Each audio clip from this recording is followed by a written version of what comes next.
The massive ship called Dominion's Pride moved slowly through space like a giant metal whale. Admiral Zextar stood on the bridge looking out at the stars. His tall body was covered in blue crystal skin that sparkled under the ship's lights. He was 12 feet tall and his forearms moved as he checked different screens. "Another empty system," said his second-in-command, Captain Velcor. "The scouts found nothing here but rocks and gas." Zextar nodded. This was how it always went. The Galactic Empire would find a new star system, check for life, and then claim it. For 3,000 years, this had been their way. Most times they found nothing. Sometimes they found primitive creatures who bowed down right away. Very rarely, they found species that tried to fight back. Those fights never lasted long. "Sir," called out the communications officer, "we have a contact small ship coming toward us." Zextar turned to look at the main screen. A tiny dot appeared, growing larger as it got closer. The ship was strange-looking. It was not big and scary like a warship. It was not small and weak, like a trader ship. It looked like something built for traveling far and learning new things. "What kind of ship is that?" asked Captain Velcor. The science officer checked his readings. "Unknown design, sir. The materials are basic metals and composites. Energy output is low. No heavy weapons detected." Zextar smiled with his mouth full of sharp teeth. "Primitives. Send the standard message." The communications officer pressed some buttons. A recording began to play in the common galactic language. "Attention, unknown vessel. You have entered space claimed by the Galactic Empire. Submit for inspection or be destroyed. You have one standard time unit to comply." They waited. Every species had heard this message before. Most surrendered right away. Some tried to run. A few tried to fight. All of them ended the same way, but this time was different. "Sir," said the communications officer, looking confused. "We are getting a response, but it is not a surrender." "Put it on speaker," ordered Zextar. A voice came through the speakers. It sounded calm and friendly. "Hello there. This is Captain Jake Morrison of the exploration ship New Horizon. We represent humanity from the planet Earth. We are very excited to meet you. This is our first contact with another intelligent species. Could we arrange a meeting to talk?" Silence filled the bridge. Zextar stared at the screen. In all his years of service, no one had ever responded like this. Where was the fear? Where was the begging? Where was the immediate surrender? Did they not understand the message? Asked Captain Velcor. "Play it again," said Zextar. The surrender demand played again. This time the human responded even faster. "Oh, we heard you the first time. We are not really interested in surrendering, though. We just got here and there is so much we want to learn about you. Your ship design is fascinating. How does your propulsion system work? And that energy signature suggests you have mastered controlled fusion. We have so many questions." Zextar felt something he had never felt before during first contact. Confusion. This human was asking about their technology like a curious student, not trembling like a conquered enemy. "Sir," said the science officer, "the human ship is scanning us. Very detailed scans. They are learning about our systems." "Impossible," said Captain Velcor. "Primitive species do not have scanning technology advanced enough to penetrate our shields." But the readings did not lie. The small human ship was somehow seeing through their defenses and studying their technology. Worse, it was doing it in a way that did not trigger their security systems. It was like the humans had found a way to look without really looking. "Captain Morrison," said Zextar, speaking directly to the humans for the first time. "I am Admiral Zextar of the Galactic Empire. You must surrender your ship for inspection. This is not a request." "Well, Admiral, it is very nice to meet you," came the cheerful reply. "I have to say we are not really set up for surrendering. Our ship does not have surrender protocols in our computer system. It seems like our species never thought that would be needed, but we would love to meet in person if possible. We could dock our ships together or meet on a neutral station." Captain Velcor leaned close to Zextar. "Sir, should we simply destroy them? They are refusing direct orders." Zextar hesitated.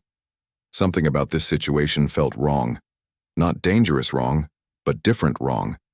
In 3,000 years of expansion, the Empire had developed perfect systems for dealing with new species. Those systems worked because all intelligent life followed certain patterns. They feared the unknown. They respected superior force. They understood the concepts of dominance and submission. But these humans seemed to operate by completely different rules. "Captain Morrison," said Zextar, "are you not afraid of our weapons? Do you not understand that we could destroy your ship with ease?" There was a pause. Then the human laughed. It was not a nervous laugh or a scared laugh. It sounded genuinely amused. "Oh, we figured you probably could. Your ship is about 1,000 times bigger than ours, and those look like some serious energy weapons, but you know what? You have not done it yet. That suggests you are reasonable people who prefer talking to shooting. We like that in neighbors." Neighbors. The human had called them neighbors, not masters, not conquerors, neighbors. "Besides," continued Morrison, "if you wanted to destroy us, you would have done it already. The fact that you are talking to us means you are curious about us too. We can work with curious." Zextar realized the human was right. He could have destroyed their ship the moment it appeared. Standard protocol demanded it when a species refused to surrender. But something had stopped him. Maybe it was the complete lack of fear in the human voice. Maybe it was their obvious intelligence despite their primitive technology. Or maybe it was simply that in his long career, he had never met anyone who seemed genuinely happy to see him. "Sir," whispered Captain Velcor, "this is highly irregular. High Command expects immediate compliance or destruction." Zextar looked at his second-in-command, then back at the screen showing the small human ship. For the first time in his military career, he was not sure what to do. The humans had not followed any of the expected patterns. They had not surrendered, but they had not attacked either. They had not run away, but they had not acted aggressively. They seemed to exist in a space between all the categories the Empire understood. "Captain Morrison," said Zextar slowly, "you realize that your species has just made first contact with a galactic empire that has conquered thousands of worlds?" "Yes, sir, we figured that out from your introduction. Very impressive, by the way. 3,000 years of expansion shows real organizational skills. We humans have only been in space for about 60 years, so we are definitely the new kids in the galaxy, but everyone starts somewhere, right?" The Admiral felt his crystalline skin change color slightly, which happened when Catherians were deep in thought. These humans were either the bravest species he had ever met, or the most foolish. But something told him it might be neither. They might be something entirely new, something the Empire had never encountered before, something that would change everything. 3 days after the first meeting, 50 Empire war cruisers dropped out of hyperspace near the human home system. Each ship was 5 miles long and packed with enough weapons to destroy a planet. Admiral Zextar had received orders from High Command. The humans had been given a chance to surrender peacefully. Since they refused, it was time for a demonstration of force. Commander Lisa Rodriguez sat in the captain's chair of the Wanderer's Dream, watching the massive fleet appear on her screens. Her ship was a converted research vessel, barely 800 feet long. Next to the Empire cruisers, it looked like a minnow swimming with whales. "Well," said Chief Engineer Tony Chen from his station, "that is a lot of firepower pointed at." "Seriously impressive," agreed Navigator Amy Foster. "Look at those formation patterns. Perfect symmetry. Overlapping fields of fire. These people really know how to build a fleet." Rodriguez smiled. While her crew made observations, she was already working on something else. Her fingers moved across her console, running active scans on the Empire ships. Most captains would be preparing for battle or trying to call for help. But Rodriguez was an engineer before she became a captain. To her, the Empire fleet was not a threat. It was a puzzle. "Tony, are you seeing what I am seeing?" she asked. The engineer checked his readings. "If you mean their shield harmonics are synchronized across the entire fleet, then yes. That is some serious coordination." "More than that," said Rodriguez. "They are all using the same frequency. Every single ship." Amy Foster looked up from her navigation console. That seems like a weakness. It is, said Rodriguez. But it also tells us something about how they think. They value uniformity over adaptability. Everything has to match. The communication system crackled to life. Admiral Zextar's voice filled the bridge. Human vessel, this is your final warning. You are facing 50 of our most advanced warships. Surrender now or face destruction. Rodriguez opened a channel back. Admiral Zextar, this is Commander Lisa Rodriguez. Thank you for the demonstration. Your ships are beautiful. We have been studying their design for the past few minutes. Very elegant engineering. There was a long pause. Commander Rodriguez, you seem to misunderstand your situation. You are outnumbered 50-1. Oh, we understand perfectly, said Rodriguez cheerfully. But while you were talking, we figured out how your shield systems work. Tony, show them. The engineer pressed some buttons on his console. Suddenly, all 50 Empire ships began flashing their running lights in perfect sequence, creating a wave of light that traveled from one end of the fleet to the other. On the bridge of Dominion's Pride, Admiral Zextar stared in shock. How did they do that? His science officer checked his instruments frantically. Sir, they somehow accessed our navigation lighting system. That should be impossible. Those systems are completely isolated from external communications. Apparently not as isolated as you thought, said Captain Velcor. Rodriguez's voice came through the speakers again. Sorry about that, Admiral. We did not mean to take control of your lights. We were just testing a theory about your network protocols. Very interesting architecture, by the way. Everything connects to everything else. Makes for efficient communication, but also creates some security issues. Admiral Zextar felt his crystal skin changing colors rapidly, a sign of extreme agitation among his people. Commander Rodriguez returned control of our systems immediately. Already done, said Rodriguez. We are not interested in keeping control of your ships. We just wanted to understand how they work. And now we do. On the Wanderer's Dream, Tony Chen was grinning as he worked at his station. Lisa, this is incredible. Their entire fleet operates as one big network. If we can tap into their command frequency, we could... I know, said Rodriguez. But let us not get ahead of ourselves. Amy, what do you think about their formation? The navigator studied the tactical display. Very rigid. Every ship has a specific position and role. If one ship is disabled, the others would have trouble adapting. They fight like a machine instead of a living thing. Rodriguez nodded. That matched what she was seeing in their technology. The Empire had created perfect systems that worked flawlessly as long as everything went according to plan. But what happened when something unexpected occurred? Admiral, said Rodriguez over the communication channel, we have a proposal. Instead of fighting, why do not we run a simulation? You try to capture our ship using your standard tactics, and we will try to avoid capture using our methods. No actual weapons fire, just a test of skills. Admiral Zextar was quiet for a long moment. Captain Velcor leaned close to him. Sir, this is highly irregular. High Command expects us to either accept their surrender or destroy them. I know what High Command expects, said Zextar quietly. But these humans continue to surprise me. They just demonstrated the ability to hack our fleet network in a matter of minutes. That should take months of preparation and insider knowledge. He opened the communication channel. Very well, Commander Rodriguez. We will conduct your simulation. But understand that when this is over, you will surrender your ship for inspection. We will see, said Rodriguez. Beginning simulation now. What happened next would be talked about in Empire military academies for years to come. As the 50 warships moved to surround the single human vessel, Rodriguez and her crew began their dance. The Wanderer's Dream did not try to outrun the Empire ships. Instead, it began copying their movements. When the cruisers adjusted their formation, the human ship adjusted too, staying perfectly in sync. When they changed their shield frequencies, the human ship changed its emissions to match. They are mimicking us, said Captain Velcor, watching his tactical display in confusion.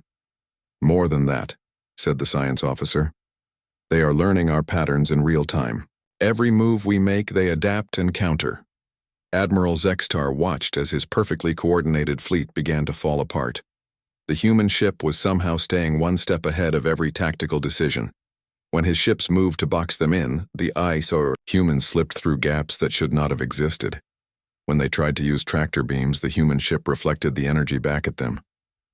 "How are they doing this?" demanded Captain Velcor. The answer came from an unexpected source. Rodriguez opened a communication channel to the entire Empire fleet, broadcasting on their private military frequency. Every captain heard her voice at the same time. "The problem with perfect systems," she said, "is that they assume perfect conditions.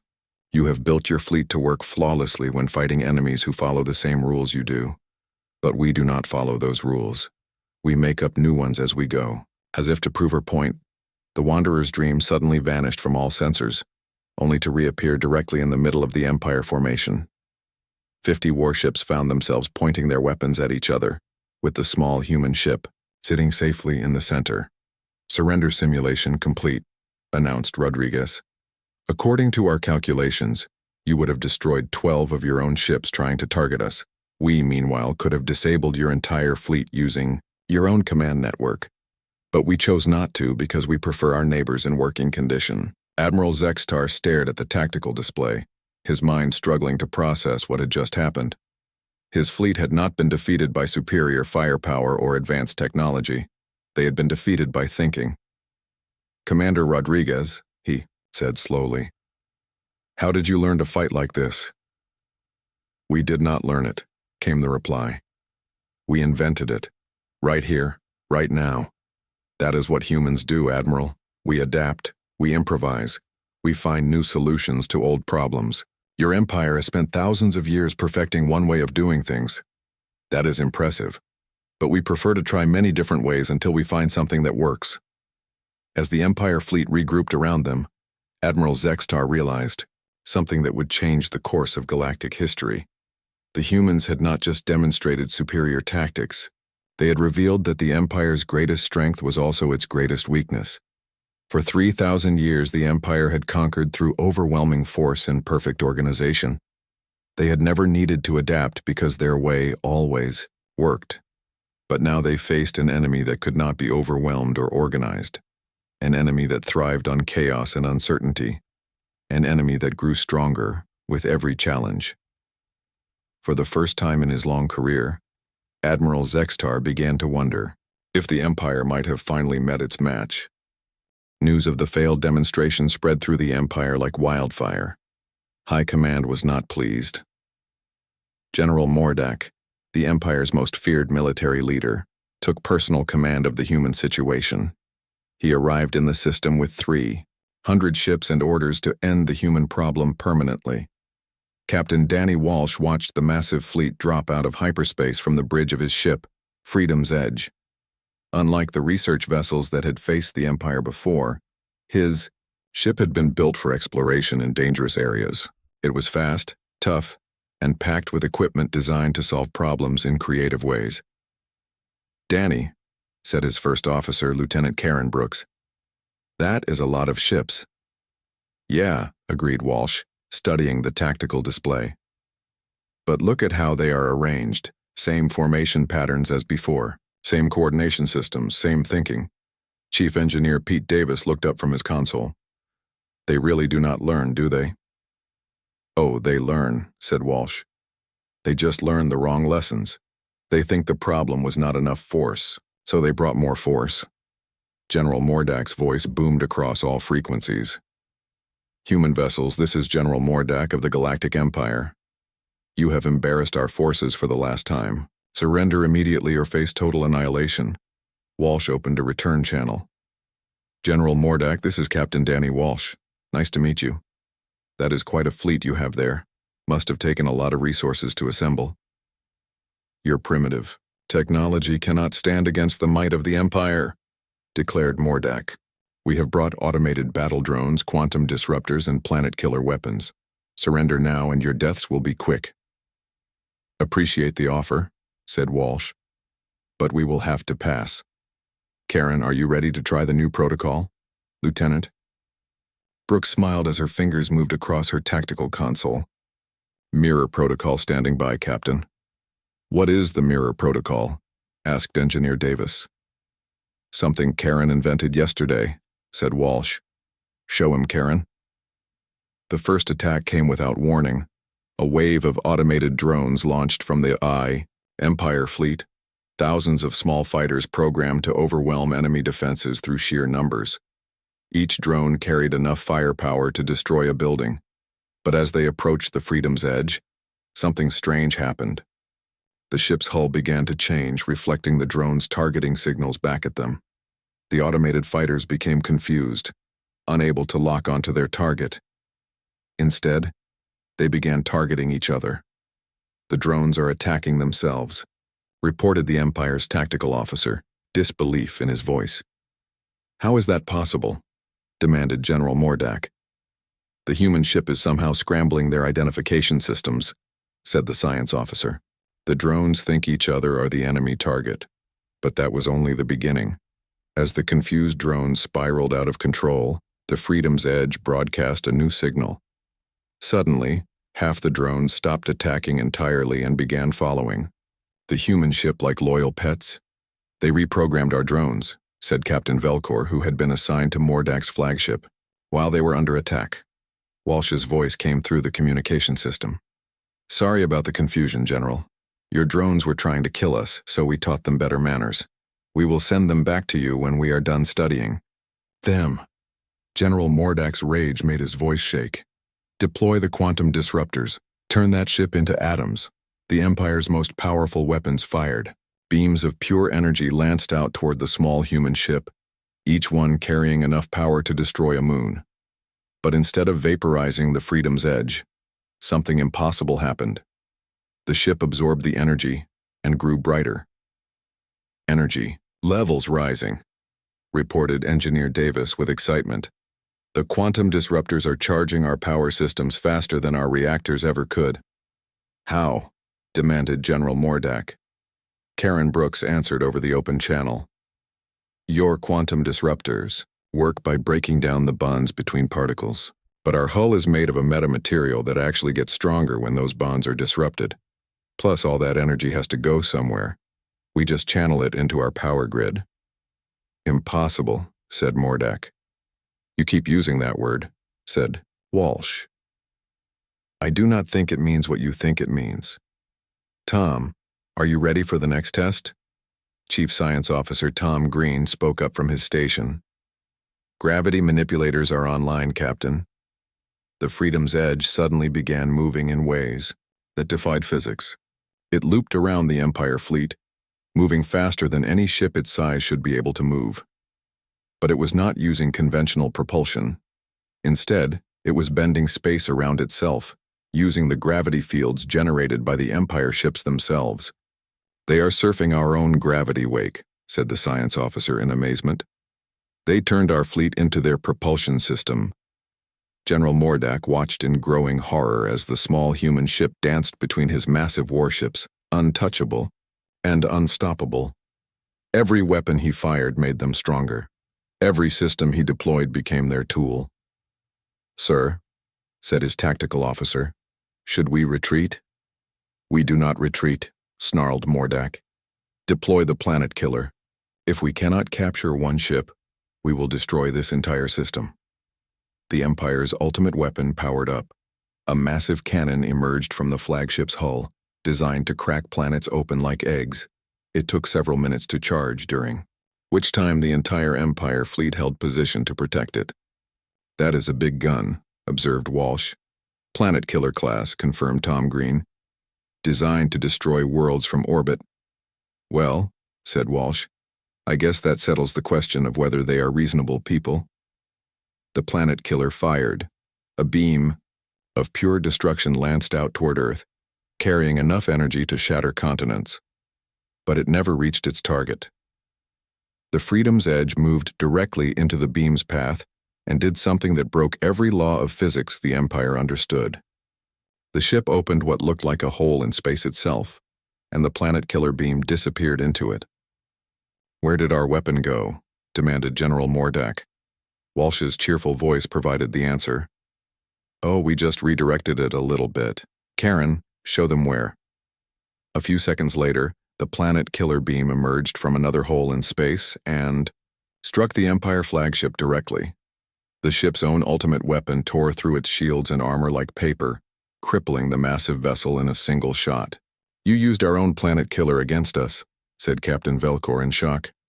We prefer to think of it as aggressive recycling, said Walsh. You built a weapon designed to destroy worlds. We turned it into a weapon that only destroys itself. Much more environmentally friendly. As the Empire flagship drifted helplessly, its engines dead and weapons offline, General Mordak finally understood what they were facing. The humans had not defeated his fleet through superior firepower or advanced technology. They had defeated it by refusing to fight the way wars were supposed to be fought. General, said Captain Velcor quietly, perhaps we should consider negotiating with them. Never, said Mordak. The Empire does not negotiate with primitives. With respect, sir, said Velcor, I do not think they are primitives anymore. Walsh's voice came through the speakers one more time. General Mordak, we are sending over repair teams to fix your ship. Your crew is not in any danger. When your engines are working again, you might want to go back to your headquarters and tell them something important. What? Growled Mordak. Tell them that humans do not fight wars the way everyone else does. We fight them the way we think they should be fought. And we think they should end with everyone going home safely. As small repair shuttles launched from the Freedom's Edge toward the crippled Empire flagship, General Mordak realized that everything he thought he knew about warfare had just become obsolete. The humans had not just won a battle, they had invented an entirely new way of thinking about conflict, a way that turned the Empire's greatest strengths into weaknesses and their most powerful weapons into tools for healing. For the first time in 3,000 years, the Galactic Empire faced an enemy it could not understand, could not predict, and could not defeat. An enemy that won by changing the rules of the game itself. High Admiral Vexiron had seen enough. The Supreme Commander of all Empire forces assembled the greatest armada in galactic history. 10,000 ships of every class, from small fighters to massive dreadnoughts. The flagship Galaxy's Fist was 15 miles long and carried enough firepower to sterilize entire star systems. This ends today, declared Vexiron from his command throne. His species, the Zarkathi, were known for their cold logic and ruthless efficiency. Intelligence reports show the humans have only 47 ships scattered across 3 systems. We will crush them with overwhelming force. Captain Rexnar, his tactical advisor, studied the reports. Sir, our previous encounters suggest the humans may have capabilities we do not fully understand. Irrelevant, said Vexiron. No species can stand against 10,000 ships. This is not about tactics or technology. This is about mathematics. When the massive armada dropped out of hyperspace near Earth, they found exactly what their intelligence had predicted. Hundreds of ships waited for them in perfect battle formation. The human fleet stretched across space like a wall of metal and energy. There, said Vexiron with satisfaction. They have gathered their forces for a final battle. How primitive. They still think in terms of ship-to-ship combat. Admiral Sarah Johnson watched the Empire Armada appear on her screens from the bridge of the cargo ship Determination. Around her, the crew worked calmly at stations that had been hastily modified for military use. Her ship had been carrying grain to the outer colonies when the call came. Now it was the flagship of humanity's defense. That is a lot of ships, said her second-in-command, Commander Bill Roberts, a former merchant captain who had volunteered for military service. Yes, it is, agreed Johnson. But look closer, Bill. What do you see? Roberts studied the tactical display. Perfect formation. Overlapping fields of fire. Coordinated movement patterns. They are fighting like they always have. Exactly, said Johnson. They see our ships and think they understand what they are facing. They think this is a conventional fleet battle. She opened a communication channel to the entire human formation. All units, this is Admiral Johnson.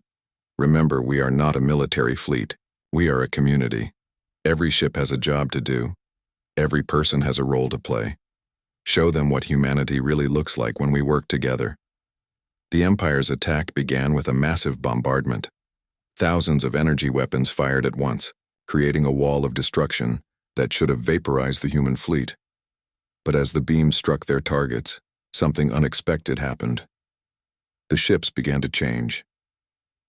Captain Ben Wright commanded a mining vessel called the Rockbreaker. When the Empire's weapons hit his ship, the industrial cutting beams that usually carved up asteroids suddenly pivoted outward. The mining lasers, designed to slice through solid rock, cut through Empire hull armor like it was made of paper. "Mining. Ship 7 reporting," said Wright over the communication system. "Converted to combat configuration. Industrial cutters are very effective against military armor." Dr. Rachel Kim had been running a hospital ship called the Mercy when the war started. Her ship carried no weapons at all.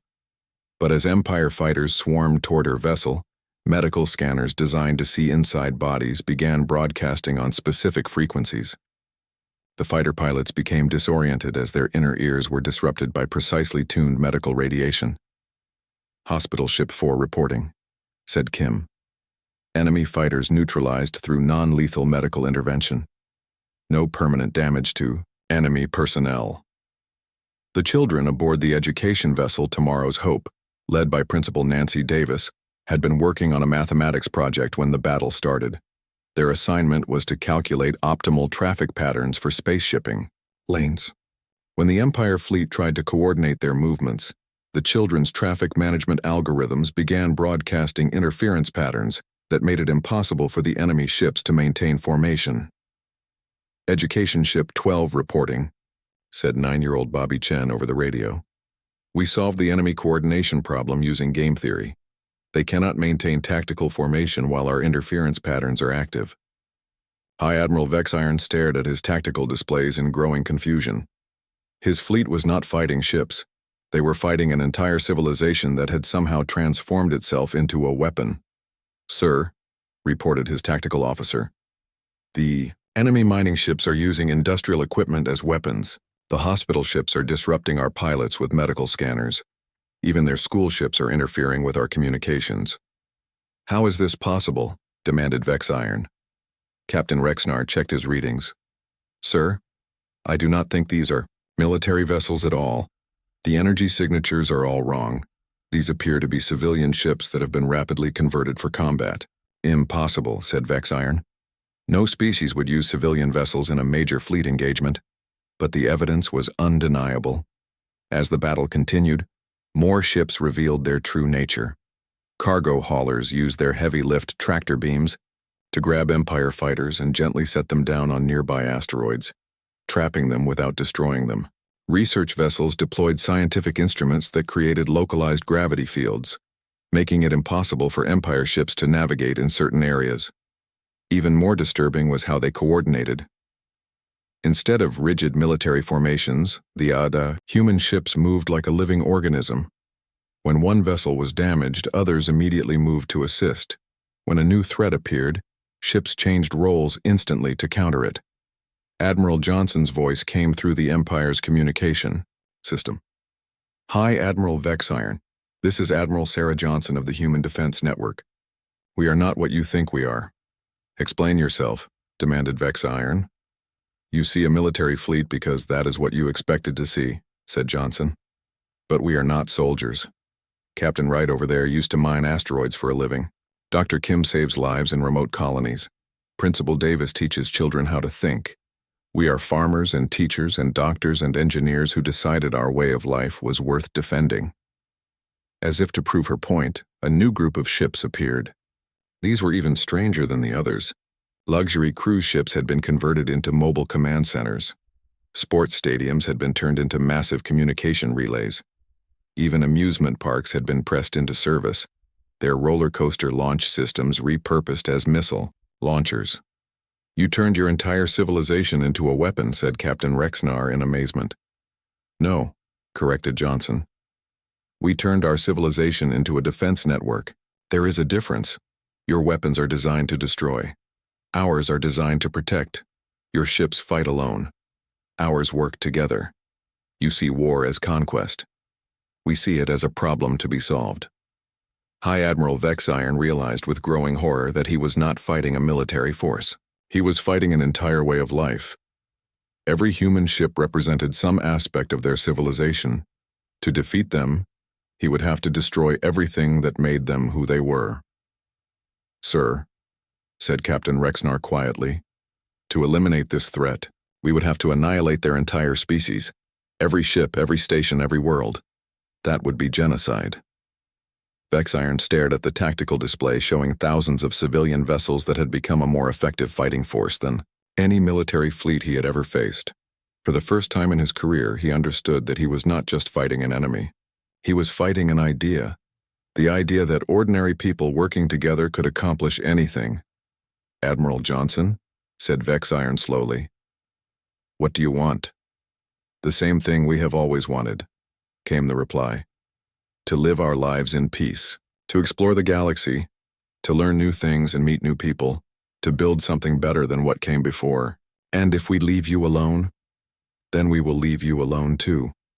But understand something, High Admiral. We are not going anywhere. This is our home, and we will defend it not because we are warriors, but because we are human." As Vex Iron looked at the impossible fleet arrayed against him, he realized that the age of conquest was ending, not because someone had built better weapons or bigger ships, but because someone had found a better way to live, a way that turned every citizen into a defender, every tool into a weapon, and every act of creation into an act of resistance. The humans had not just built a fleet. They had become one. The standoff lasted for 3 hours. 10,000 Empire ships faced hundreds of human vessels in the space between Earth and Mars. Neither side fired a shot. The silence stretched across the void like a held breath. High Admiral Vex Iron sat in his command throne, studying tactical displays that made no sense. His fleet had enough firepower to crack planets, but the enemy had turned their entire civilization into a defense network. To win, he would have to destroy everything the humans had ever built. Every ship, every station, every world. "Sir," said Captain Rexnar quietly, "High Command is requesting a status report." Vex Iron knew what High Command wanted to hear. Victory. Conquest. Another species added to the Empire's long list of defeated enemies. But how could he explain that this time was different? How could he tell them that the humans had found a way to make warfare itself obsolete? "Tell them we are evaluating the tactical situation," said Vex Iron. On the cargo ship Determination, Admiral Sarah Johnson was facing her own difficult choice. Around her, the crew of former civilians worked at stations that had been converted from commercial use to military command. They had proven they could defend themselves. But what came next? "Admiral," said Commander Bill Roberts, "we are receiving a communication request. It is not from their military command. It is being broadcast on civilian frequencies." Johnson raised an eyebrow. "Put it through." The voice that came through the speakers was young and excited. It belonged to Captain Sam Turner of the transport, Vessel Pioneer's Spirit. His ship had been carrying supplies to the outer colonies when the war started. Now it was part of humanity's defense network. "Admiral Johnson, this is Sam Turner. I have an idea. What if we try something that has never been done before?" "What do you have in mind, Sam? What if we talk to their people instead of their government?" Johnson felt a smile spread across her face. It was such a human idea. When faced with an impossible situation, change the rules of the game. "Do it," she said. Captain Turner's ship was equipped with powerful communication arrays designed for long-range contact with remote colonies. But instead of broadcasting to Empire military frequencies, he aimed his transmitters at their civilian populations. What the Empire citizens heard was unlike anything in their experience. Instead of surrender demands or military threats, they heard human music, art, poetry, scientific discoveries, philosophy, stories of exploration and wonder and hope. Turner's voice cut through the broadcasts. "People of the Galactic Empire, this is Captain Sam Turner of the human species. We are your new neighbors in the galaxy. We thought you might like to know who we are." The reaction was immediate and shocking. Across 1,000 worlds, Empire citizens stopped what they were doing to listen. They heard about human children learning to read, about farmers growing food on distant worlds, about artists creating beauty from nothing, about scientists unlocking the secrets of the universe. "We know your leaders say we must surrender or be destroyed," continued Turner. "But we think there might be another choice. What if we just became friends instead?" On the Empire flagship, alarms began ringing. "Sir," reported the communications officer, "we are detecting massive civil unrest across our territory. Citizens are demanding to know why we are attacking these humans." Captain Rexnar checked his displays in disbelief. "They are broadcasting directly to our civilian populations. That should be impossible. Our communication networks are completely secure."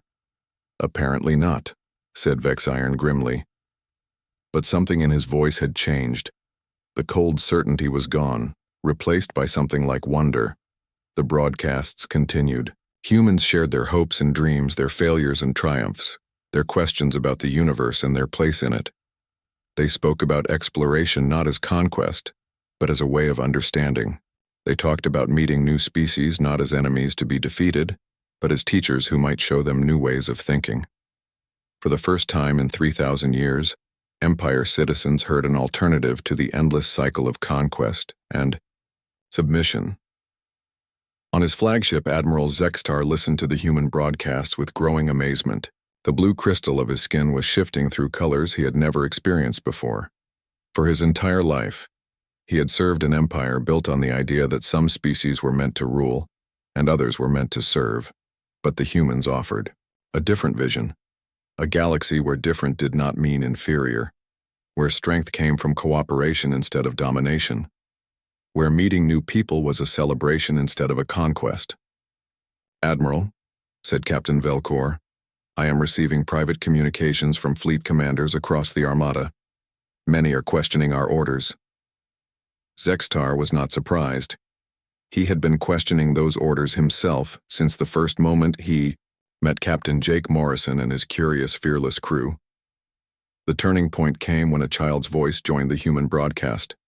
8-year-old Lucy Chen was aboard the education ship Tomorrow's Hope with her class. Her teacher had asked the children to write letters to their new alien neighbors. "Hello, Empire people," said Lucy in her clear, innocent voice. "My name is Lucy and I am 8 years old. I live on a ship that travels between the stars. My teacher says you have been traveling in space much longer than we have. That must mean you know lots of things we do not know yet. Could you teach us? We would like to learn." The silence that followed was deafening. Across the Empire fleet, hardened warriors found themselves thinking about their own children, about what kind of galaxy they wanted to leave behind. High Admiral Vexiron made a decision that would change history. He opened a communication channel to his entire fleet. "All ships, this is High Admiral Vexiron. Stand down all weapons. I'm going to talk to the humans." "Sir," protested Captain Rexnar, "High Command will consider that treason." "Perhaps," said Vexiron, "but I would rather be a traitor than a monster."